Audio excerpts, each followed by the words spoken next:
My second time dito sa Abacus Seafood Restaurant located at Bucaneg Street, Baguio City.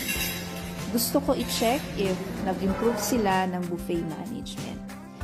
Samahan niyo ako at tignan ang kanilang breakfast buffet worth 380 pesos per head. Actually, nagbayad kami ng full, pero pagdating namin, paubos na ang pagkain. So, pansamantalang itlog at pancakes muna ang aming kinain. Pero halos nabusog na kami kakahintay ng refill ng food. Kaya, actually wala rin na ma-take out or leftover kasi walang pagkain. Nalungkot ako guys kasi hindi sulit yung binayad. Well, yun.